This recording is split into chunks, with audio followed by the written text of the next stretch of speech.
Okay, so here's a bit more of a in-depth look at this gain sharing Automixer. So at the moment I've left the depth, rest gain and threshold level all sort of out of the equation. You need to understand the play between the rest gain, threshold level and incoming signal, but for now we'll just look at the basic maths behind the Automixer. I've got 3 sine generators. If you're trying to do this for yourself, use sine generators, not pink noise generators, because the pink noise generators are random. So if the Automixer is working fast, you may not get the sort of results that you'd expect just doing straight sort of steady state maths on this thing. So hopefully you understand the basic concept that we're trying to keep unity gain through the system. So obviously in a live environment, as we open more mics, we reduce our gain before feedback in the system. So as more talkers would open, if they were just purely gates, we would run into feedback issues and things like that as we opened up more microphones in the system. And in a recording environment, our background noise would increase as new microphones are introduced into the system. So this is trying to keep unity gain regardless of how many mics are open at the same time. So we've got a single signal coming in. We can see it's 0 dB in the input, so the output of that signal, the Automixer, is 0 dB, and the total sum of all channels is 0 dB. You can see here there's no gain reduction being applied. And where it says here applied gain, I actually think it would, gain reduction would be make a little bit more sense here, because we're never actually boosting the signals. We're always reducing the signals that aren't in use at the time. So if we add another signal here, we can see that the 2 signals are the same level. So we've got a -6 dB reduction in level on each channel, which sums back to 0. So it's important to understand too the relationship between if it's when is it 3 dB, when is it 6 dB. We're dealing with level here. So when you're talking things like voltage, SPL, you're talking a 6 dB increase, or every time you double the signal, not 3 dB. So if we apply -6 dB of gain reduction to both these channels, we sum to a 0 dB output here. Now where it gets a little bit more complicated to understand is when these values are a little bit more arbitrary, or they're not the same. And one really important concept to understand is that a gain sharing Automixer doesn't actually level signals. It actually has the opposite effect. So if you have a loud talker and a soft talker, so here we can see here we've got 10 dB of difference between the signals coming in, but on the actual output of those channels we have 20 dB of difference between the 2 signals. So it actually has the opposite effect. So you need to match the signals before they hit the gain sharing Automixer. And another thing to understand too is if you're using this priority gain to match the applied gain, all you're actually doing at this point is maintaining the offset between the 2 signals on the output. So you can see here we're back to roughly a 10 dB difference between the 2 signals. If I make that exactly 10 on the priority gain, the first channel's at -6 and the second channel's at -16. So we've maintained that 10 dB offset, but the 2 channels are definitely not matched in level. So don't look at this applied gain setting as to how matched the actual channels are. You need to be looking at the individual outputs of the Automixer. So you can see here we would need to bring this up to somewhere probably around the 16. Oh no, it's actually more than that.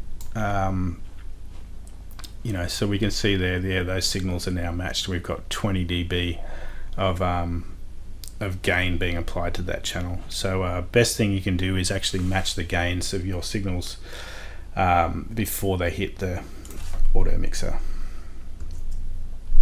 So let's look at some maths behind how this actually works and how these sort of values actually come about.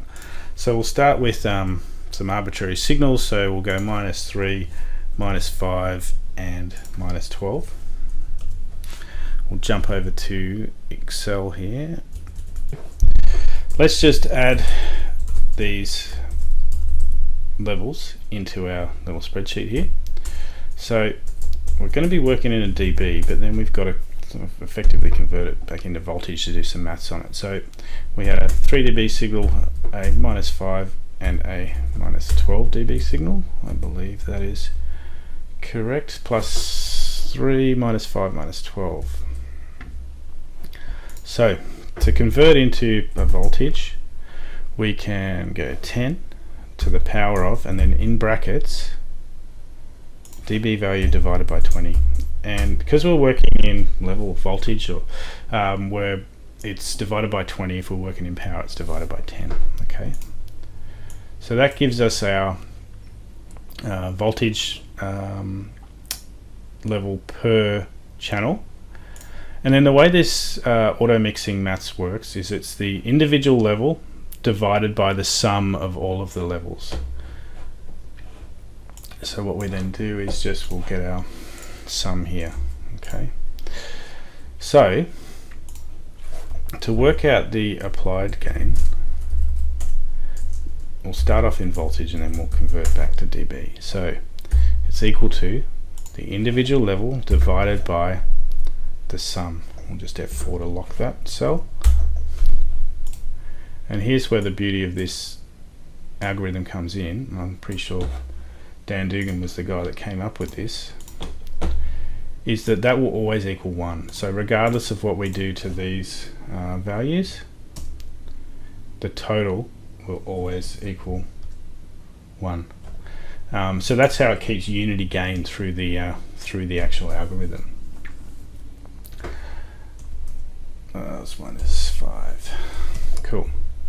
Alright, so to convert back to dB, we're just going to use 20 log, and again, if we're working in power, it'll be 10, but we're not. So it's 20 log, and then there are our values. So we should see -3.95, -12, -19. So -3.95, -12, and -19. So that's spot on. So then if we look at the output signal, so let's say this is in per channel, so it's actually equal to the incoming signal plus the applied gain. So there we go. So we should be about -0.1, oh sorry, -1, -17, and -31. So we can see there, yep, almost -1, -17, and -31. Okay, now to work out our mix total. So if we want to work out the total mixed output, what we actually need to do is convert these back to voltage the same way. So it's equal to 10 to the power of, and then in brackets, this divided by 20. We will sum them, and then we just convert it back.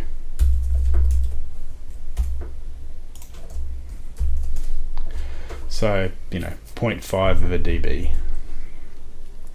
So spot on. So if we change this, let's just change this to something else, -7, and this guy can go to -15.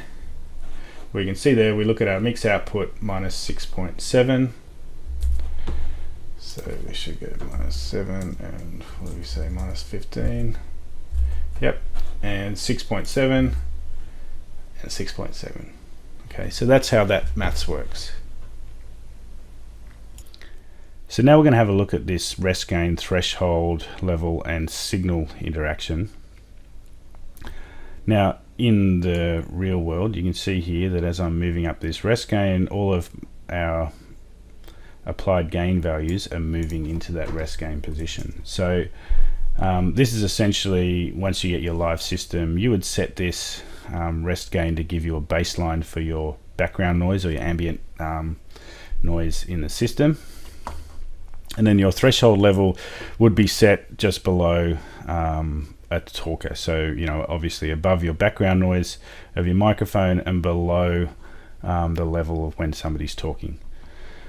For now, for this experiment, I'm just going to give them some arbitrary values, right? So as we bring up a signal, you can see here nothing's happening to the applied gain because we haven't hit our threshold level. You can see some output on the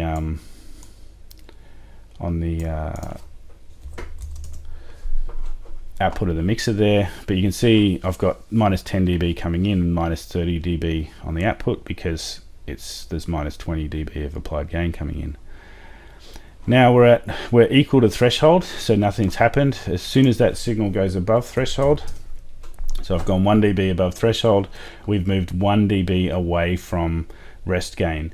So in this region where sort of we're near the threshold, all those maths we did before don't actually count. What actually matters is how far above the threshold you are. And you have to be, essentially, if there's minus 20 dB of rest gain, to maximize the gain in the system, your signal has to be 20 dB above threshold level. So you have to be careful.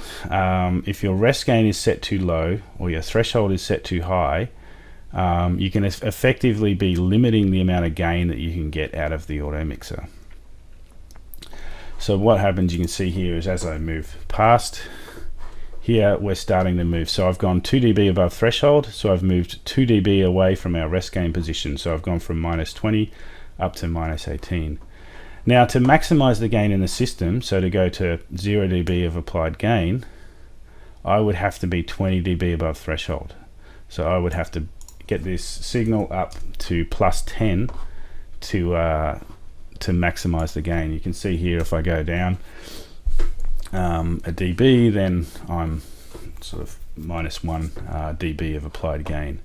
So that's important to understand. Now it gets a little bit trickier when we add in another signal. So if I add in 2 signals, you remember previously that when I had 2 signals of equal level, there was minus 6 dB of applied gain. But these signals haven't yet hit the applied gain value if this rest gain and threshold level wasn't being taken into account.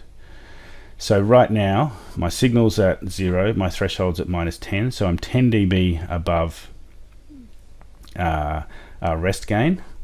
Now as I start moving this signal upwards, or I'll move the threshold down,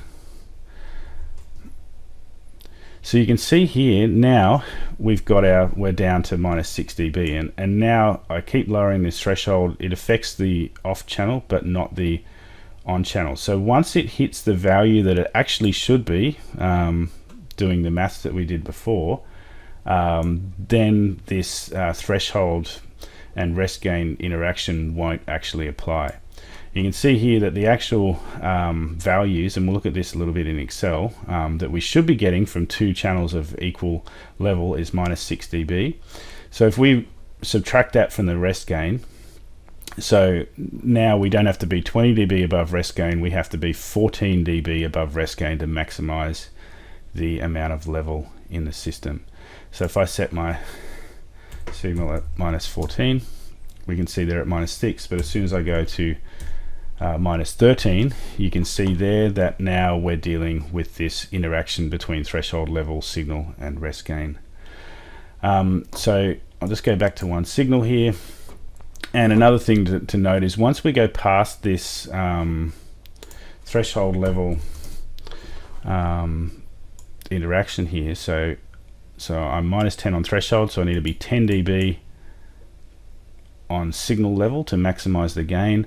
And as soon as I go past that 10 dB, you can start seeing these channels that are effectively off are now heading south. So as I go 1 dB or 2 dB higher now, I've moved 2 dB away from rest gain. So my signal, once my signal above threshold is matched with that rest gain value, these off channels effectively will start heading south, and it heads south by, if my rest gain is minus 20, so for every dB that my signal is over that sort of 20 dB above threshold, it will move 1 dB down on the channels that are off. So our depth control now effectively just gives us the minimum amount of, or the maximum amount of attenuation, I guess, or the minimum applied gain setting. So as we go, we move, and these channels, you can see they're going south. If we wanted to limit that, we could basically bring this depth control in, and we can effectively limit how much those channels can be dropped. The other thing to note too, this open indicator threshold is not based on the threshold of the incoming signal. It's based on the threshold of the applied gain. So you can see here all mics are off because this is effectively off. Now if I move this, because I've got a 0 dB signal, but I've got two signals at minus 21.6 applied gain, as soon as I move past that, so go to say minus 20, you can see here that these signals have gone off. So it's not, it doesn't tell you when the mic's open based on like a threshold, like a gate. It purely looks at this applied gain value and then gives you this open indicator based on that. If we jump back to our spreadsheet now, we'll have a look at some of the maths behind this rest gain and threshold interaction. So if we forget about our previous applied gain, we just look at the rest gain and threshold application. So we're going to look at our signal coming in, and that's going to be plus our rest gain and then minus our threshold. So if we take our signal from up here, we'll just fill that down. Our rest gain, let's set a rest gain of minus 20 and a threshold of minus 30. Just for clarity, let's do a little bit of this. Okay, so our applied gain is going to be equal to the signal plus the rest gain, F4 to lock that cell, minus the threshold, F4 to lock that cell. Okay, and we fill down. So we can see there with a signal of minus 10, it's gone 20 dB past the threshold, and the rest gain set to 20 dB, so it's going to be maximizing the gain in the system. So there's no attenuation applied. Our signal at minus 15, it's gone only 15 dB past threshold, so it's moved 15 dB higher than the rest gain, which puts it at minus 5, and our 20 dB, minus 20 dB signal has moved only 10 dB above threshold and only moved 10 dB above the rest gain to give it a final resting applied gain of minus 10.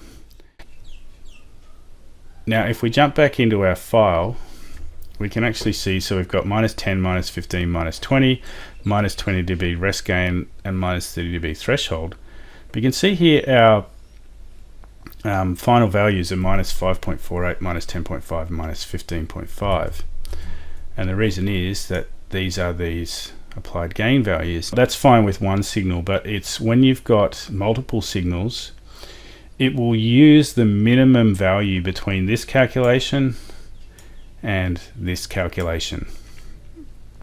And what that does is it means that once you go past threshold, you start moving away from rest gain, and then there's kind of this smooth transition over to where it starts actually using these applied gain values as if the rest gain and threshold weren't actually in the picture. So the way we look at that, we can just look at the minimum between this and that signal.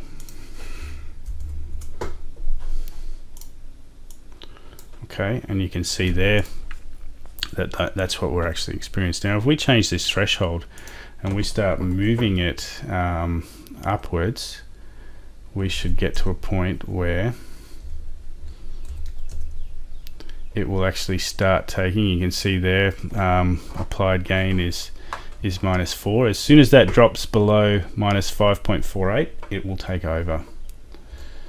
So minus 25, we're almost there, and then so if we go to minus 26, minus 24 I should say, we can see there it started to take over, and so we should see the exact same result in here.